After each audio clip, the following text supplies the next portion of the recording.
헌정사상 정말 초유의 일입니다. 사법부의 수장이었던 양승태 전 대법원장이 조금 전에 피의자 신세로 검찰에 소환이 됐는데 그 전에 이 대법원 앞에서 뭔가 입장을 밝혔는데요. 이혁근 기자, 일단 그 모습부터 설명을 좀 하면서 이어가 볼까요? 오늘 오전 9시쯤에 지금 대법원에 도착했죠. 양승태 전 대법원장. 네. 9시쯤 도착해서 짧게 입장을 밝히고 네. 바로 중앙지검으로 이동을 했습니다. 바로 저 모습이네요. 네. 네, 그렇죠.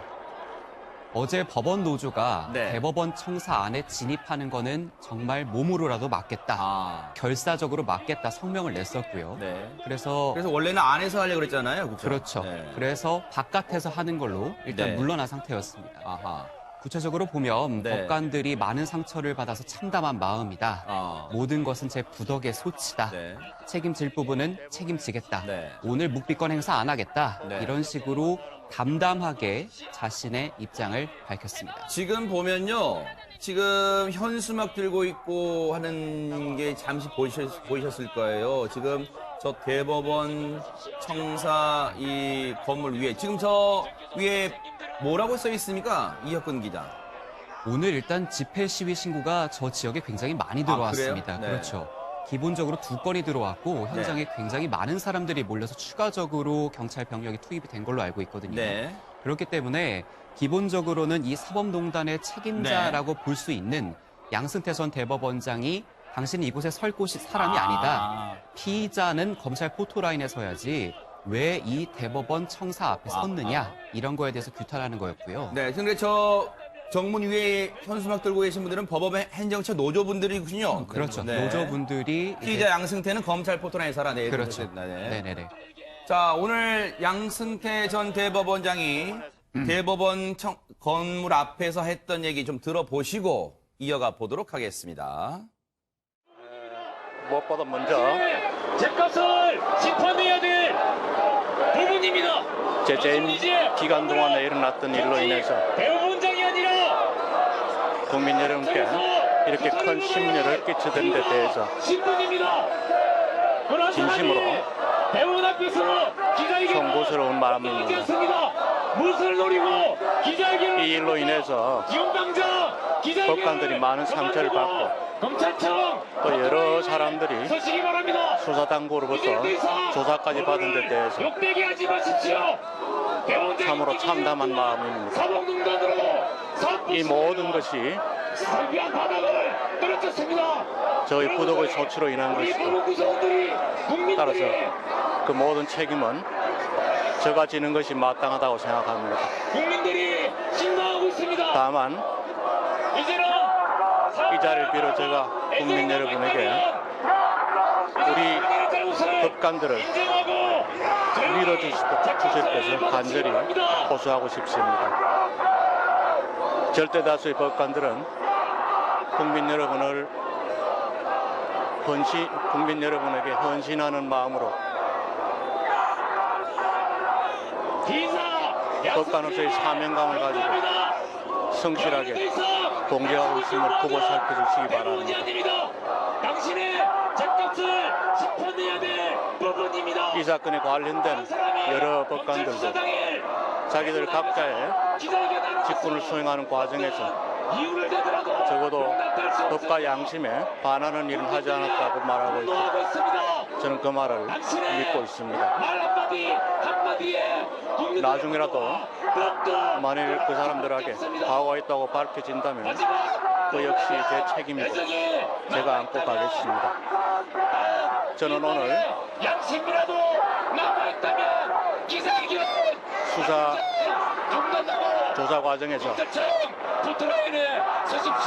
구체적인 사실관계를 기억나는 대로 가감없이 답변하고 또 오해가 있으면 이를 풀 수 있도록 충분히 설명을 하겠습니다. 모쪼록 편견이나 선입견 없는 공정한 시각에서 이 사건이 조명되기를 바랄 뿐입니다.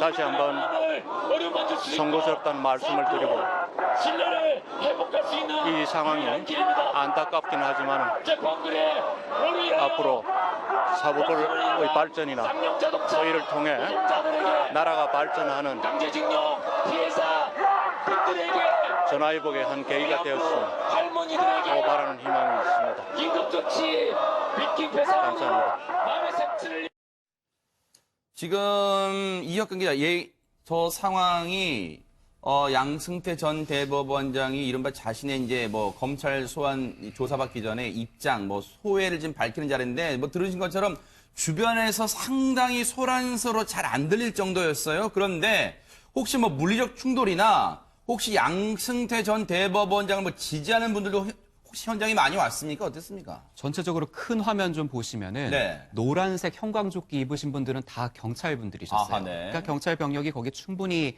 배치가 돼 있었기 때문에 네네. 물리적 충돌은 없었습니다. 아하. 다만 소리가 방송 마이크로 듣기에도 웅얼웅얼거릴 정도로 주변에 시위대 소리가 많았죠. 네네. 지지자보다는 시위대의 소리가 훨씬 많이 들릴 정도로 네. 사법농단에 대해서 책임을 져야 된다. 아. 당신이 여기 있을 곳이 아니다. 네네. 검찰 청사 앞에 있어야 된다. 이런 소리가 많이 들렸습니다. 네.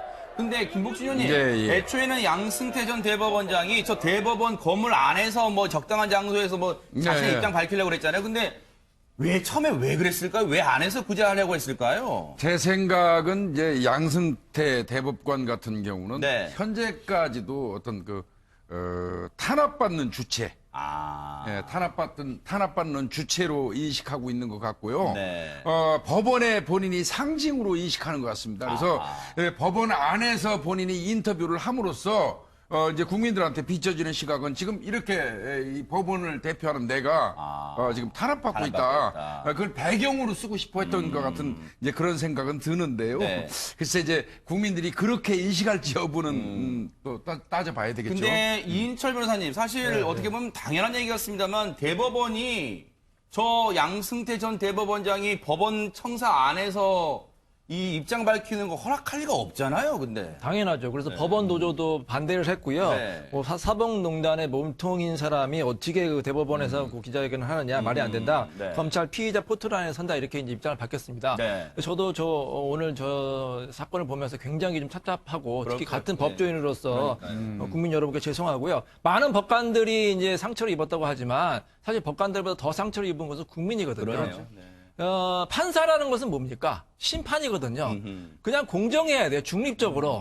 근데 저 사람 말대로 대부분의 판사들은 정말 헌신적으로 일을 하고 있는데 네. 극히 일부분의 판사가 이제 저런 모습을 보이고 있는데요. 네. 이 판사도 사람인데요. 네. 개인적인 성향이라든지 정치적인 소신 뭐 이런 게 있을 수가 있습니다. 근데 그거는 이제 개인적이고 퇴근 후에 이제 밝히고 네. 재판에서는 그냥 무색 투명하게 하면 돼요. 근데 네. 아직까지도 우리나라는 너무 폐쇄적이고 아하. 보수적인 경향이 있거든요. 네.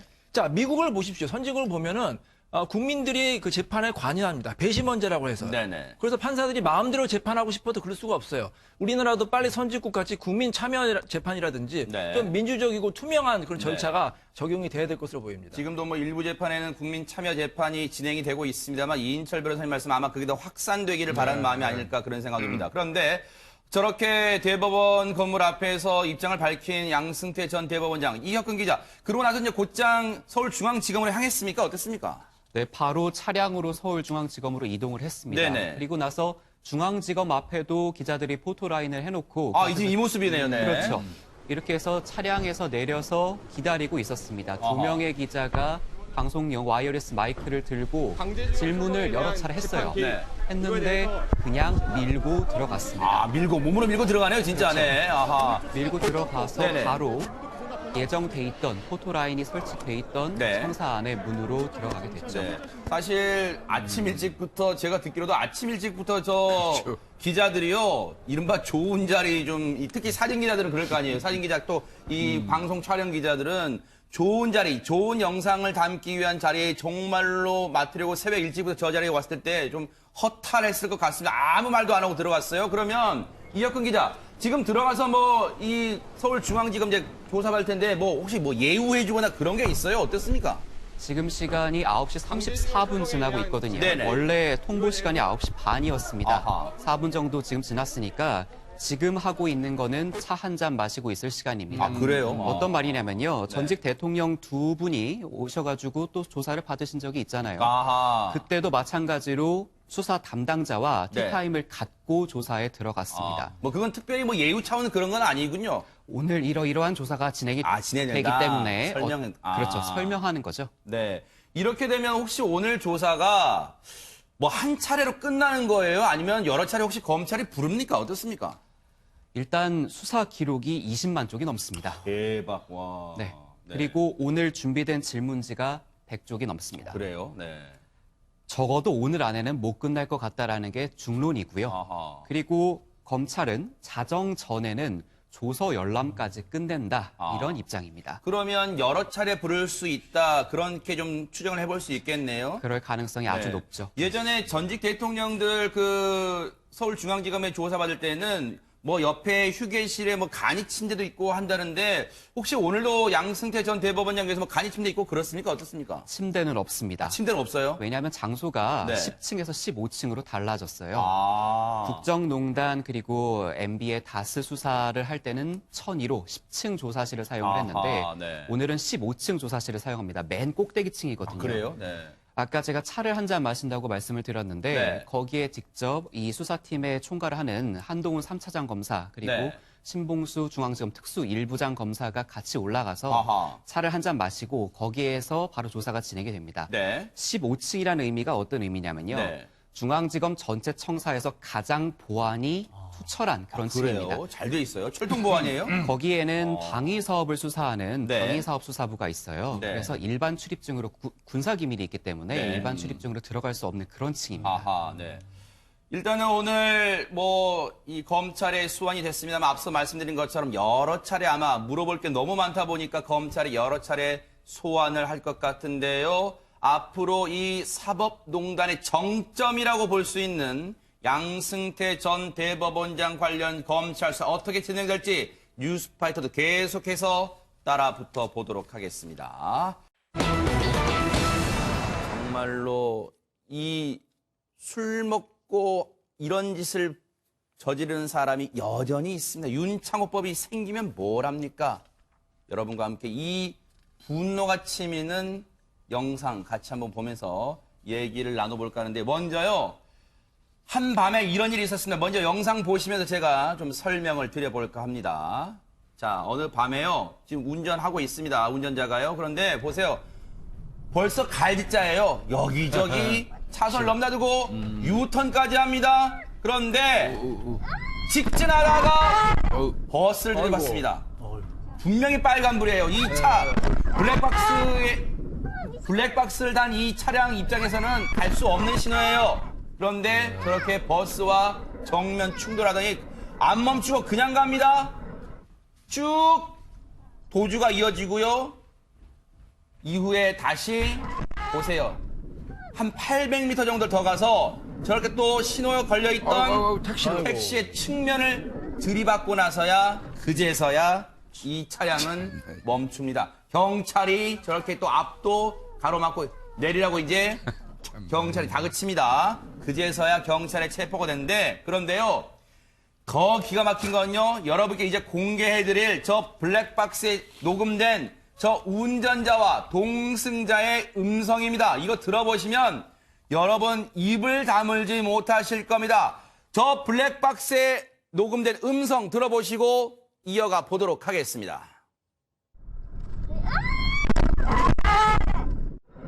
왜 그래? 저 버스가 잘못한 거야. 아, 몰라. 아, 그래. 됐어. 김복준 의원님 정말 진짜 어처구니가 없습니다. 진짜. 저 지금 상황을 보니까요. 저 사람 거의 그 만취 상태에서 인사불성이에요. 지금 보니까 옆에 아마 여성분이 타고 있는 것 같죠? 네. 그분이 뭐 놀래가지고 뭐라 얘기하니까 뭐 그냥 뭐 경찰 얘기하니까 아 몰라 뭐 자포자기 하는 듯이 네. 그러고 명백히 본인이 유턴해가지고 가서 이 버스를 들이받았음에도 불구하고 버스가 잘못됐다고 얘기하잖아요. 그 정도 되면 뭐 저분은 뭐 지금 운전 상태가 아닌데 네. 아, 이거 저 사람을 뭐 이른바 얘기하는 뭐 두 분이 설명해 주겠지만 저거 술 마시고 나면 의식을 잠시 잃어버리는 네. 블랙아웃 현상이 아닐까 싶습니다. 블랙아웃, 이른바 필름이 끊긴다는 네, 거 아니에요? 네, 네. 네. 그런데 앞서 저희가 영상에서요, 혹시라도 저 버스와 충돌할 당시에 이 음주운전 차량이 신호상으로는 정상으로 갈 수 있는 상황 아니었나라고 생각하시는 분 계실까봐 당시에 신호등 상태를 저희가 확대해서 보여드릴게요. 홍순빈하는 당시의 신호가 이 음주운전 차량이 직진할 수 있는 상황이었어요? 아니었어요? 신호는 그런 상황이 아니었죠. 영상 보셨듯이 빨간불이었습니다. 아하. 아슬아슬하게 차선을 이렇게 넘나들다가 네. 정면에 빨간불이었죠. 지금 이 상황은 그냥 지그재그고 이제 그렇습니다. 유턴을 합니다. 지금 유턴을 유턴을 네. 해서 이제 그 교차로로 다가가는데 저렇게 빨간불 보세요. 상황에서 교차로를 건너다가 네. 버스와 충돌을 한 겁니다. 네. 그리고 충돌을 하고 그 충격으로 옆에 인도 경계석까지 부딪혔는데 저 위에 신호등 보세요. 신호등. 신호등에 그렇습니다. 주목할 필요가 있습니다. 뒤에 보세요. 빨간불입니다. 이렇게 네. 빨간불을 분명히 무시하고 갈 수 없는 상황이었어요. 그렇습니다. 네. 신호까지 위반하면서 저 버스를 정면 충돌했는데 사고 조치를 한 게 아니라요. 그대로 내뺍니다. 그러기를 한 800m 정도를 더 갔대요. 그리고 나서 앞서 보신 대로 또 주차했던 신호 대기하고 있던 차량 택시의 측면 왼쪽 측면을 들이받고 나서야 그때서 몰라 자포자기로 경찰의 현장에서 적발이 되는 상황인데 경찰 당시에 버스 운전기사분도 얼마나 놀라셨을 거예요. 그리고 버스 운전기사분과 경찰 얘기 들어보시고 이어가 보도록 하겠습니다. 갑자기 들이받으면서 내가 내리는데 그냥 막 가더라고요. 승용차 속도가 너무 빨랐어요. 평소 술을 마시면은 필름이 끊기고 기억이 없기 때문에 사고 당시 어떻게 차량을 운전했는지 또 어디를 가다가 어떻게 사고 났는지 전혀 기억이 없다고 진술했습니다. 그런데요, 김동철 교수님, 네. 저게 술 먹고 기억 안 난다는 거는 핑계일 수도 있잖아요. 근데 보세요, 저 상황에서 더 큰 사고가 안 난 게 천만다행이긴 합니다, 진짜. 더 크게 안 난 게 천만다행이고요. 또 네. 버스지 않습니까? 버스 사실 승객들 많이 다쳤으면 큰일 날 뻔했었는데, 네.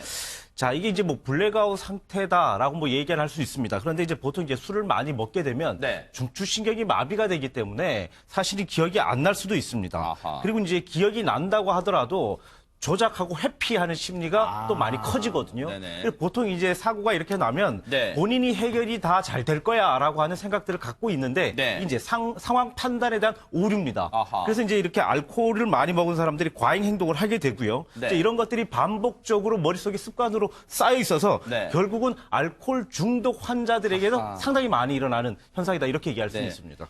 홍순빈 아나운서, 당시에 저 음주운전을 하던 사람이 대체 혈중 알코올 농도가 대체 얼마나 마신 거예요? 0.206으로 거의 면허 취소 수준 상태였습니다. 그렇기 때문에 0.20 201? 네, 0.201. 네, 201 상태로 하여튼 면허 취소 수준 상태였는데 그래서 본인도 저 블랙박스를 보기 전에는 자신이 이런 범행을 저질렀는지 몰랐다고 합니다. 하하. 아니 근데 저 사고로 버스를 정면 충돌했잖아요. 혹시 버스 승객분들은 안 다치셨어요? 버스 안에 어땠습니까? 10명의 승객이 타고 있었어요. 네. 다행히 버스 운전기사 외에 다친 사람은 없었고요. 아. 1차 사고 후에 2차 사고 택시와 부딪혔을 때 택시기사와 택시 승객이 다쳤다고 합니다. 그래서 야, 버스기사, 아이고, 세상에. 택시 운전자, 승객 총 3명이 전치 2주의 부상을 입고 치료를 받아야 하는 상황입니다. 아니 그러면 혹시 이인철 변호사님 네. 이 사고로 부상의 정도가 경미해서 다친 사람들도 계시긴 합니다만 부상의 정도가 경미하니까 이 사람을 풀어준 거예요? 어떻습니까?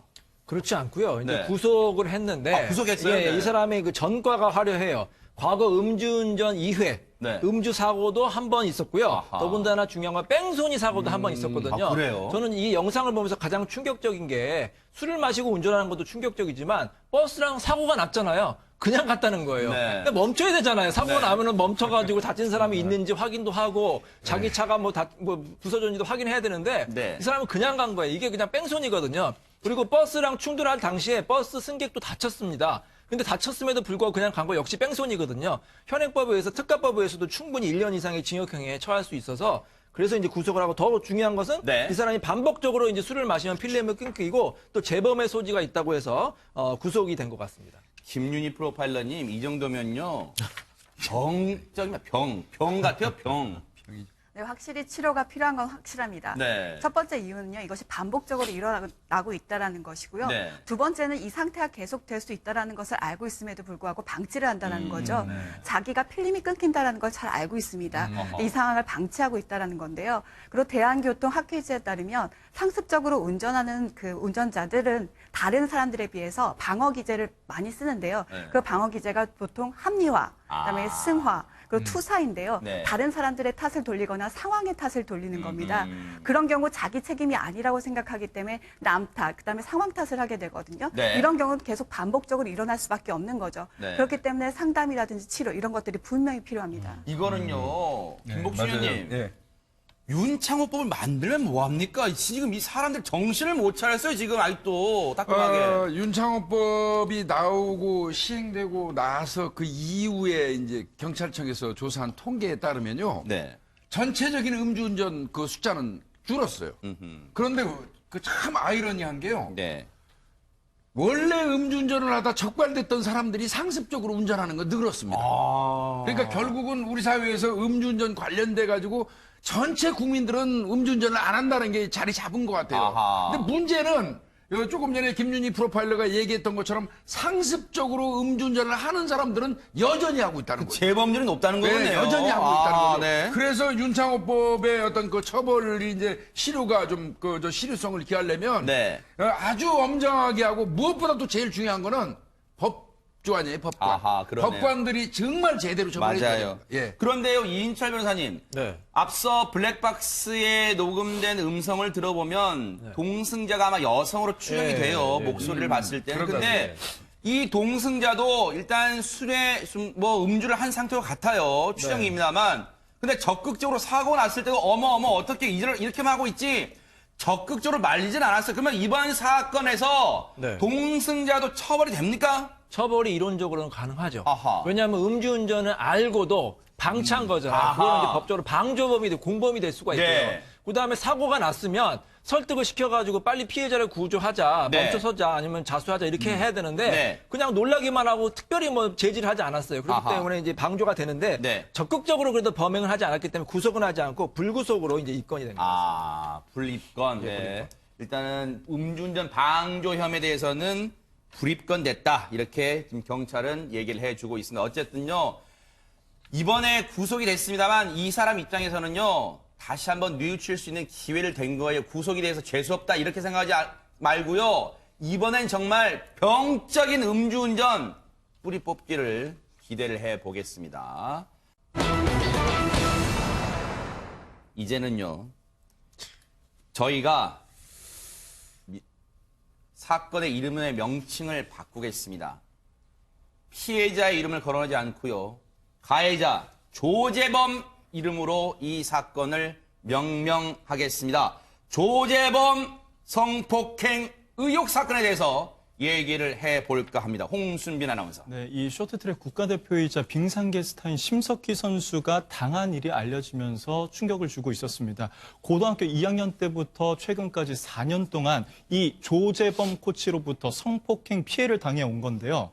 그 사이에 이 조재범 코치가 심석희 선수를 폭행했다고 폭행한 장면을 목격했다는 진술이 또 나오기도 했습니다.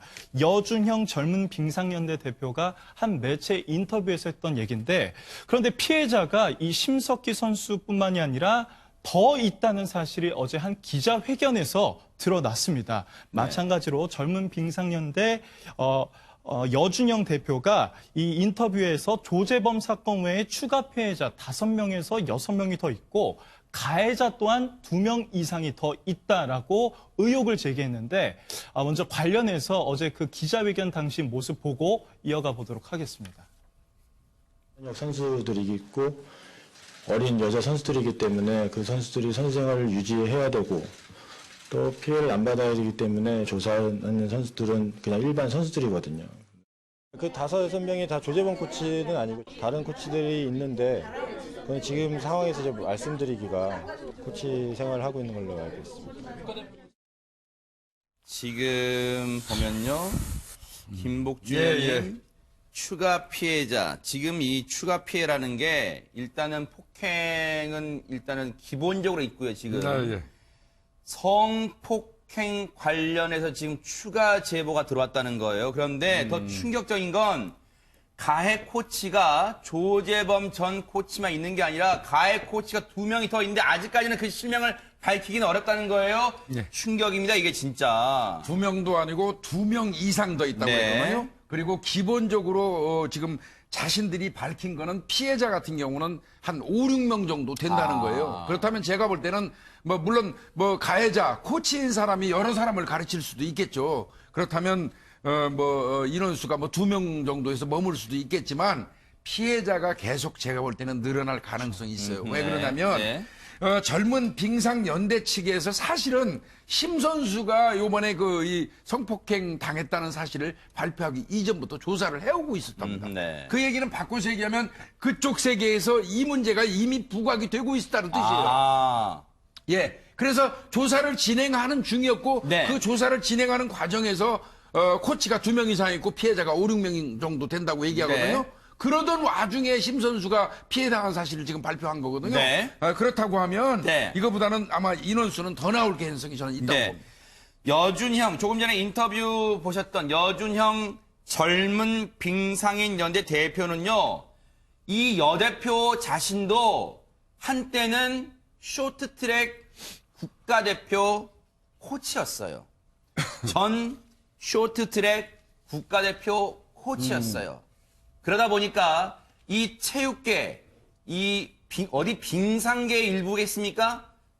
차제에 이 체육계 전반까지 확대해야 될 텐데, 조사를요. 그런데 누구보다도 그 상황을 잘 알고 있겠죠. 그러다 보니까 김동철 교수님, 네.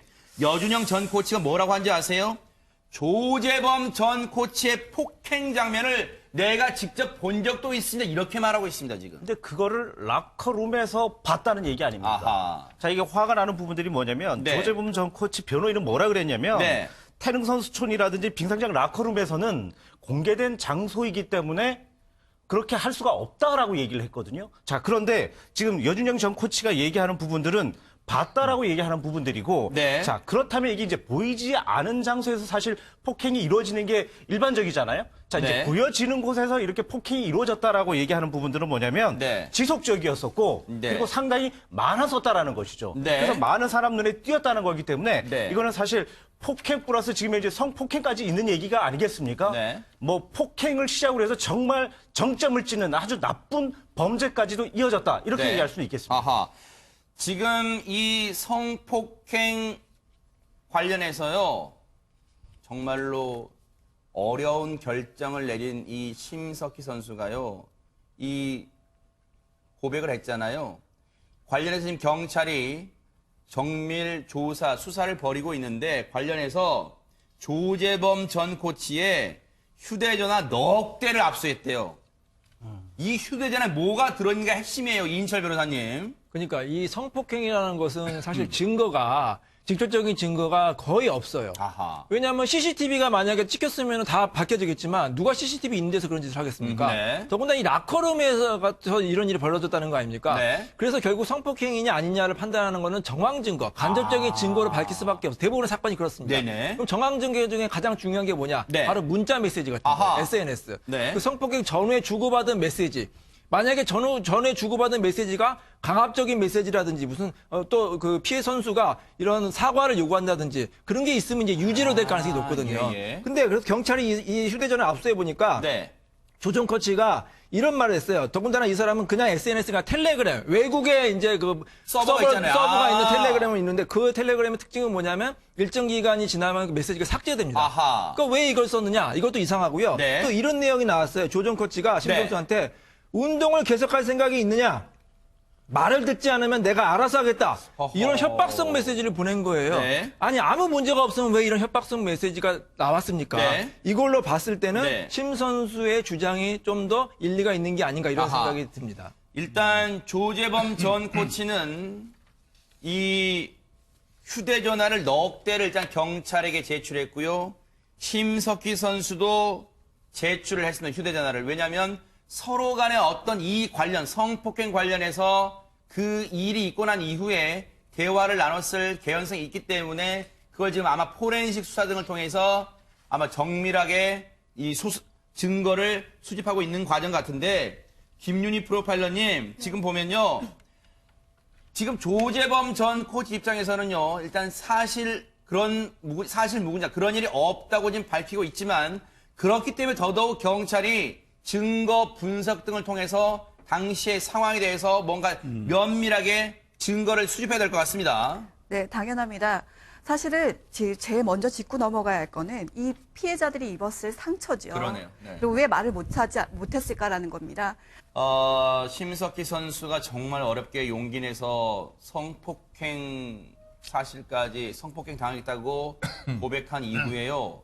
여기저기서 지금 조재범 전 코치로부터 폭행을 우리 아이도 당했습니다라고 지금 잇따라 증언들이 나오고 있다면서요, 김동철 교수님. 네, 아마 이런 증언들은 계속 나올 가능성이 상당히 높습니다. 2011년인데요. 네. 중학교 2학년 A 선수가 네. 훈련을 마치고 집에 돌아와서 귀가 들리지 않는다고 호소를 냈답니다. 어허. 자, 알고 봤더니 네. 조재범 전 코치가 주먹으로 아이를 때렸습니다. 자, 그런데 이게 문제가 된 게 뭐냐면 귀를 때려서 고막이 터져버린 것이죠. 그래서 3주간 이제 수술을 받았는데 네. 결국은 인공 고막을 했답니다. 세상에요. 자, 이런 상황이 된다고 한다면 네. 이 후유증은 트라우마로 올 가능성들이 상당히 높고요. 네. 지금 조재범 전 코치는 습관성 폭력이 있습니다. 이 사람은 분명히. 네. 그렇기 때문에 우월지위로 폭행을 했었고 네. 여성들에게는 성폭행을 했을 가능성이 상당히 높다. 이렇게 얘기할 수는 있습니다. 지금요, 이 피해 사례뿐만 아니라요, 다른 학부모님들 얘기에 따르면요, 그 운동 연습할 때 보면 여러분, 이 학부모님들이 먼 발치서라도 아이들 훈련하는 장면 봅니다. 그런데 그 학부모들이 와서 훈련 장면을 보는데도 거기서 무차별 선수들에게 폭행했다는 그런 증언도 지금 나오고 있어요. 그리고 성적이 안 좋은 학생은요, 따로 탈의실로 데려가서요, 주먹, 발, 아이스 하키채, 스틱 있잖아요, 스틱. 마구잡이로 폭행을 행사했다는 게 지금 운동 이 자녀를 둔 학부모들의 지금 피해 학부모들의 얘기가 계속해서 쏟아져 나오고 있습니다. 결국 이렇게 조전 코치한테 폭행을 당했던 선수 있잖아요. 앞서 인공고막 그리고 아이스하키채에 맞아가지고 손목이 부러진 선수도 있었대요. 이 두 선수는 결국 운동을 떠났어요. 운동을 그만뒀답니다. 인생을 망친 거예요. 이렇게 망쳤던 조재범 전 코치가요. 뭐라고 하는지 일단 변호인 측 얘기 한번 들어보시고 이어가 보도록 하겠습니다. 조율을 좀 해봐야 될 것 같습니다. 저희가 아직 고소 내용도 확인이 안 된 상황이라서.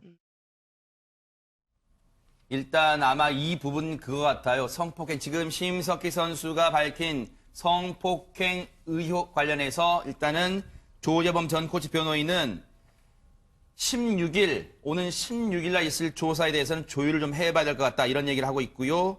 고소 내용을 아직 확인 못했대요. 그런데 그 16일 조사 말고요. 오는 14일로 예정된 조재범 전 코치의 폭행 혐의 관련 이미 재판이 진행되고 있어요. 이인철 변호사님, 14일 항소심 예정되어 있죠? 그렇죠. 항소심 예정이 돼 있는데 이게 지금 선고가 연기가 됐습니다. 아, 왜요? 검찰이 연기를 신청을 했어요. 아하. 왜냐하면 단순 폭행으로 그냥 선고가 나버릴 경우에는 형량이 굉장히 대폭 감경이 될 수가 있거든요. 네네. 근데 이 사람의 혐의는 지금 단순 폭행이 문제가 아니라 아하. 성폭행까지 지금 문제가 되고 있는 거 아닙니까? 그러네요. 단순 폭행이랑 성폭행은 하늘과 땅 차이예요. 네. 그 선고도 하늘과 땅 차이고 네. 여러 가지 또 그 다른 차이가 나기 때문에 그래서 법원도 한번 지켜보자. 아하. 성폭행이 과연 혐의가 있는지 지켜보자. 그래서 연기가 된 것 같습니다. 그리고 또 앞서도 말씀드린 것처럼 심석희 선수의 고백에 용기를 내서 피해자분들이요.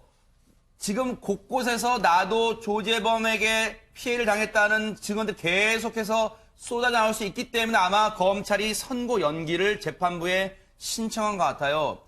심석희 선수는 정말 어려운 결정을 했고 어려운 용기를 냈습니다. 심석희 선수의 얘기 한번 들어보시고 이어가 보도록 하겠습니다.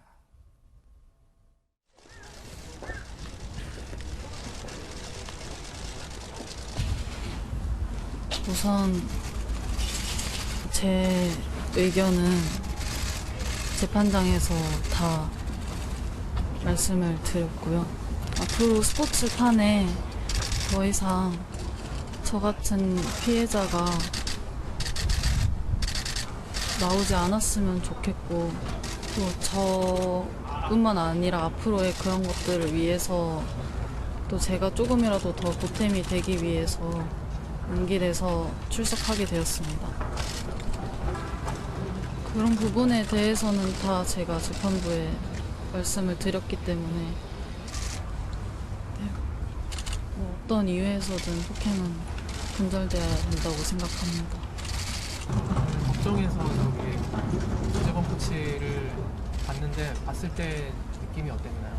보지 못했습니다. 앞으로 스포츠계에서도 어디에서도 절대 일어나서는 안 될 일이라고 생각을 하고 있고, 또 그러기 위해 엄벌을 주셨으면 좋겠습니다. 저 때가 지난달 17일입니다. 저 때가 언제냐면요. 폭행 혐의 관련해서 항소심 첫 공판이 있던 날입니다. 그러니까 2심의 첫 공판이 있던 날이에요. 근데 왜 저 때 인터뷰가 저희가 들려드렸냐면요.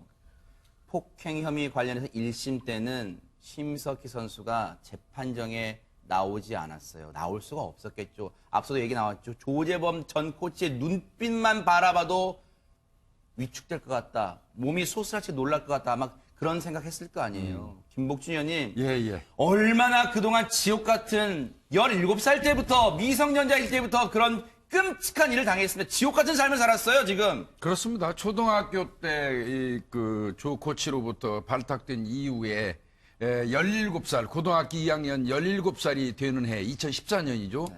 그때부터 이제 그 이전에는 그냥 폭행. 네. 너무 어린아이니까 폭행. 그리고 고등학교 2학년이 된 2014년도부터는 이제 성폭행도 같이 병과된 것 같습니다. 제가 보기에는요, 이 특성이 있기는 해요. 여기가 보니까 밀폐된 공간 내에서 어떻게 보면 뭐 이 성적을 좀 올리겠다 하면서 훈계주는 과정에서 폭행과 성폭행이 믹싱된 것 같아요. 네. 그러니까 접촉하고 때리는 부위가 중요 부위하고도 연결이 된 것 같고요. 그런 부분도 이제 그 유추해 볼 수 있고요.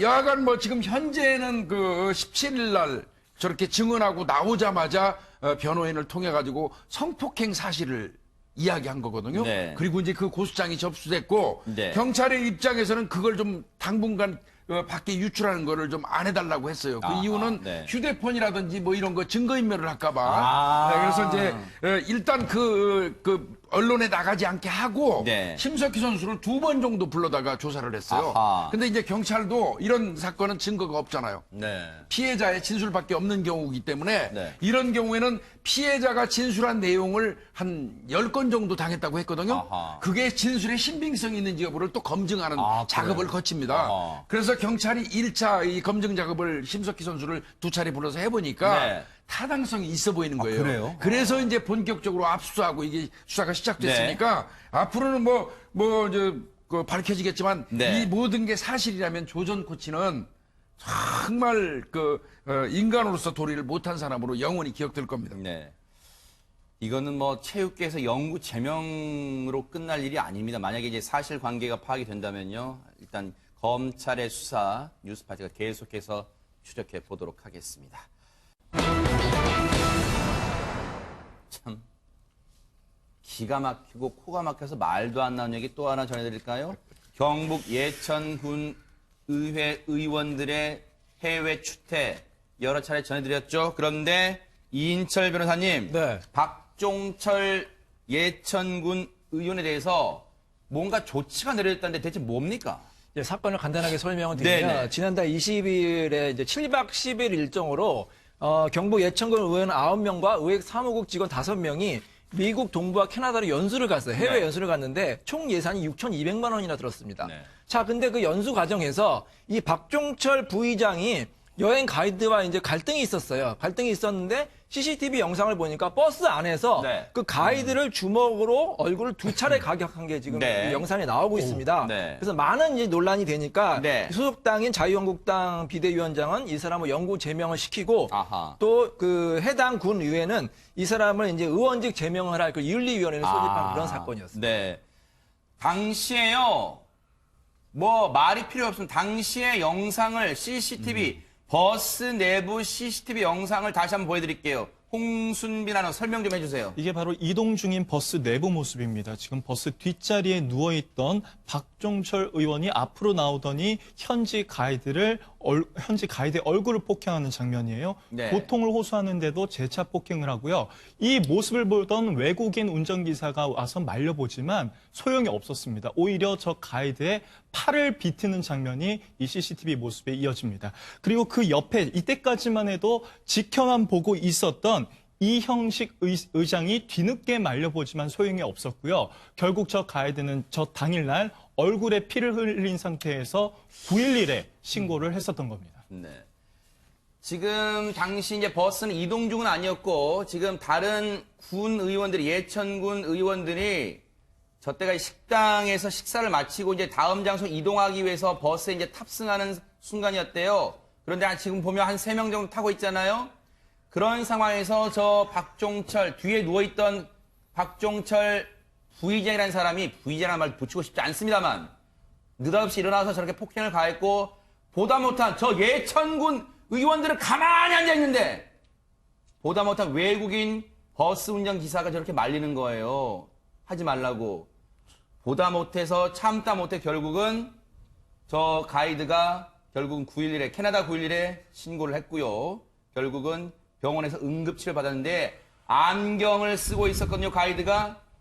당시 안경이 부서지면서 파편, 응급실 가서요, 안경 파편을 의료진이 집어내야 될 정도로 응급처치, 위험한 응급처치를 받았다고 합니다. 이인철 변호사님, 그런데 박종철 의원 입이 10개라도 할 말이 없을 것 같은데 지금 대체 뭐라고 얘기를 하고 있습니까? 이 사람은 이렇게 얘기했어요. 본인이 때리지는 않고 다만 몸싸움 과정에서 손사래를 친 거다. 이렇게 변명을 하고 있는데 큰일 날 뻔했습니다. 저 CCTV 영상이 없었으면 또 이게 또 맞느냐 틀리느냐 그러네요. 이렇게 문제가 됐을 텐데 네. CCTV 영상이 나왔잖아요. 딱 네. 걸린 거예요. 아하. 변명을 할 수가 없어. 저 정도면 직접적인 증거이기 때문에 네. 이 정도면 폭행이 인정이 될 수밖에 없습니다. 그런데요, 제일 화가 나는 분들은 시청자분들도 계시지만 이 사람들한테 속아가지고 지난해 6월 달에 지방선거 때 표를 주셨던 분들 아닐까 싶어요. 군민들은 얼마나 화가 나실까요? 그 얘기 들어보시고 이어가 보도록 하겠습니다. 이번 해외 연수 경비는 전액 반납하였으며 남은 제8대 예천군의 임기 중에는 해외 연수를 계획 및 실시하지 않도록 하겠습니다. 이번 사건을 마무리한 후 저는 의장직을 사퇴하도록 하겠습니다. 우리 유권자들이 뽑아준 게 유권자들이 내려놓으라고 하는 거예요. 꼼수로 빠져나갈 그런 판이 아니에요.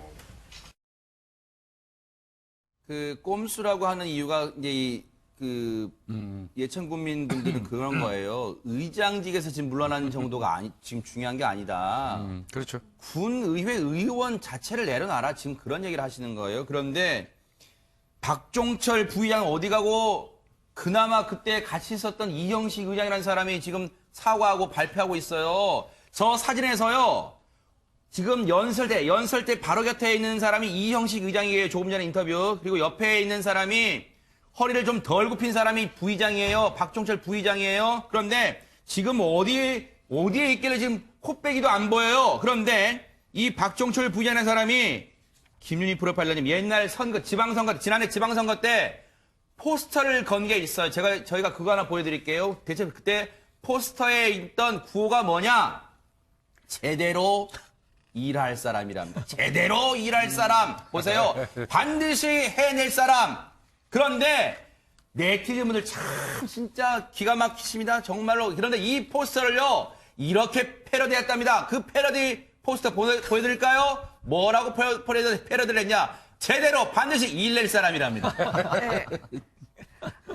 네. 이 한마디 속에 다 모든 것이 내포되어 있는 것 맞아요. 같습니다. 네. 진짜 제대로 일낼 사람을 뽑았다라는 것이 아마 예천 국민들의 지금 어떻게 보면 가장 안타까운 현실이라고 생각하고 이 부분에 대해서 네. 또 그래서 다들 의원직에 있는 사람들 다 사퇴하라고 적극적으로 하는 이유가 아마 이것일 겁니다. 이게요, 그냥 뭐 의장직, 부의장직에서 물러나는 게 중요한 게 아니에요. 지금 진정으로 사죄한다면요. 이런 자리 있으면 뭐 할 거예요? 정말 깨끗하게 물러나는 게 의원직 정말 스스로 반납하는 게 맞죠. 그런데요, 당시의 여행 가이드는요, 언론 인터뷰에서요, 왜 그때 사태가 확산되는 걸 막을 수밖에, 참을 수밖에 없었는가를 심경을 털어놨어요. 그 얘기 들어보시고 이어가 보도록 하겠습니다. 정통으로 맞았어요. 이제 안경 날라가고 안경알도 빠지고 그분은 갑이고 저는 갑을 병정인데 저는 되받아서 치지는 않았고요. 저도 한국 사람이고 또 한국에서 오신 의원들이고 그래서 최대한 저도 예우를 갖춰서 행사를 진행을 했고 당사자는 한 번도 저한테 사과를 한 적이 없고 그다음에 또 가이드 바꾸라고 그렇게 또 갑질을 하셨고 결국은 마지막 날 제가 이제 교체가 됐죠. 앞서 영상, CCTV 영상 보면 이 가이드분이요, 건장한 체격입니다. 그리고 저희가 알아봤더니 180cm가 훨씬 넘는 키래요. 건장한 체격인데요. 저렇게 대응도 못하고 일방적으로 당할 수밖에 없었던 이유를 밝혔는데요. 제가 하나 읽어드리고 우리 김복준 의원님 말씀 드려볼게요. 폭행 피해 당시에요, 가족 생각이, 가족 얼굴이 맨 먼저 떠올랐대요. 군 의원들은 한국에 돌아가면 그만이지만 내가 이 순간 잘못 대응하면 나는 일을 하고 있는데 생업에 지장이 생길 수 있다. 가장의 서름입니까? 이거 진짜 어떻습니까? 일단은 가이드 업계에 종사하는 사람으로서요, 자신이 맡아서 여행 일정을 소화해야 되는데, 이유야를 막론하고 저런 어떤 불미스러운 일이 생겨가지고 그 일정에 지장이 초래된다면 여행계 그쪽 업계에서는 저분이 지탄받을 거예요. 그러다 보니까 저기서 왜 참겠습니까? 그냥 아까 말씀하신 것처럼 처자식이 눈에 아른거리는 거죠. 그러다 보니까 이제 참고 이렇게 넘어가는데 아마 밤새도록 저 일정 소화하고 또 마지막에 그 일정에서 제외되고 나서는 엄청나게 자괴감 들었을 거고 힘들었을 거예요. 근데 이제 제가 여기 뭐 가신 그 의원들 전부 다 책임이 있지만요.